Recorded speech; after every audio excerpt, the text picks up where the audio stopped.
Yeah, I think in order to make the right decisions, you have to understand something. And if you don't understand something at a detailed level, you cannot make a good decision. A lot of experts in AI don't share the same level of concern that you do about the dangers of AI. Fools. What's Famous last words. It's about believing in the future and thinking that the future will be better than the past. And I can't think of anything more exciting than going out there and being among the stars.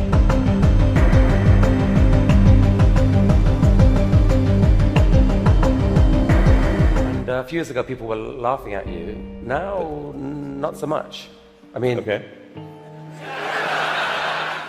I think probably by end of next year, self-driving will encompass essentially all modes of driving and be at least 100 to 200% safer than a person by the end of next year.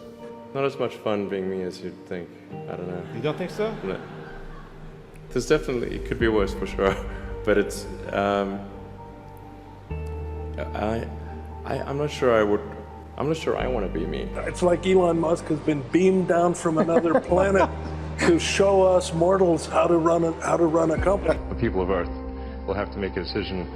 To what degree do they, are we willing to sacrifice the future for the present? Yeah. The overwhelming opinion of the scientific community is that we should not put billions of tons of carbon into the atmosphere. They think that technology just automatically improves. It only improves if a lot of people work very hard to make it better. Which is what we're doing. But unless we change the rules, because the rules currently strongly favor hydrocarbons, unless we change the rules, I think we're in for a really rough future. Will be the fastest production car ever made, period. The point of doing this is to just give the hardcore smackdown to gasoline cars. In probably 10 years, it will be very unusual for cars to be built that are not fully autonomous. Getting in a car will be like getting in an elevator. We will have no choice, because we'll run out of hydrocarbons to mine and burn, and we'll have to transition to a sustainable energy economy. So sooner or later, we've got to go towards a solar electric future. Yeah, I think it's quite likely that we'd want to bioengineer new organisms that are better suited to living on Mars. I mean, humanity's kind of done that over time by sort of selective breeding. You know, cows didn't evolve in the wild, but that's a very slow process. It requires, you know, hundreds of generations. Whereas I think with actual bioengineering, you could make that happen a lot faster, maybe with more precision. Ideally, long term, although this is a tricky subject, you'd want to write genetics. What do you mean by that? Meaning you'd want to create synthetic organisms.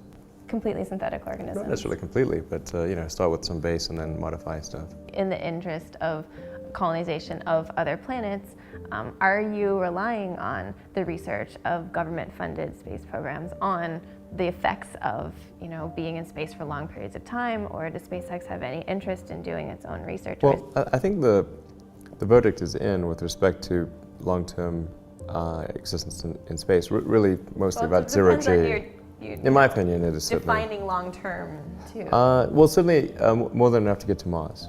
Okay. You know, Mars is, if you have a low energy trajectory, like minimum energy trajectory, it's about 6 months. I think that can be compressed down to about 3 months.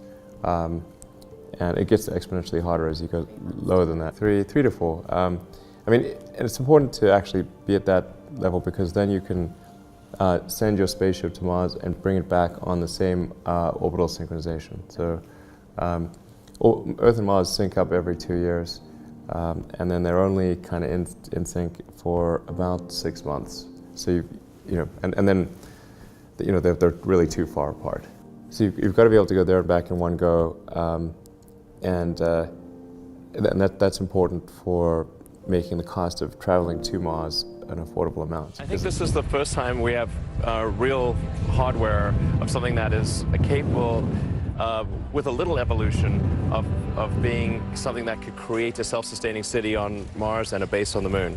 And absolutely. You said tonight that you might be flying people in a year in this thing? If the development continues to improve exponentially, then I think we could be sending people to orbit before the end of next year. You know, within a year approximately. But SpaceX hasn't put a human in space yet.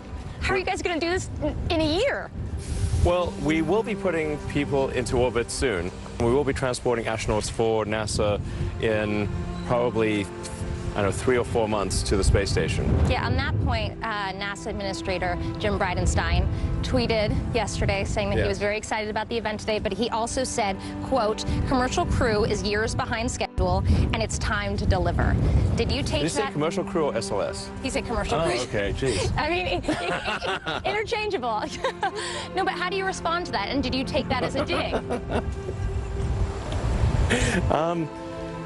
Well, I mean, first of all, everything in aerospace is years behind, okay?